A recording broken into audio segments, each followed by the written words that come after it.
তা আসলে আমরা আমাদের হিন্দু পাড়াতে আমরা এখন ঢুকবো।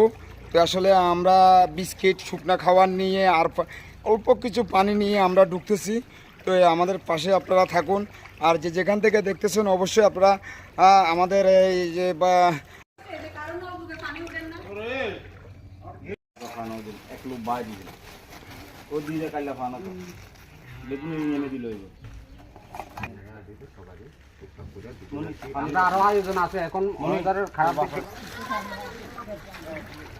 আসলে দেখুন মানুষের পানি কষ্টের ভোগের কোনো অশান্তি নেই। আসলে যে যেখান থেকে দেখতেছেন আমাদের লাইভটি অবশ্যই আপনারা দেখে নেবেন। অল্প একটু খাওয়া আসলে দেখুন আমরা মানুষের কী যে দুর্ভোগ, কী যে অবস্থা বন্যা করতে হতো। আসলে আমরা কিছু শুকনো খাবার নিয়ে কিন্তু আসলে আমরা এই যে মানুষের আসলে ঘরের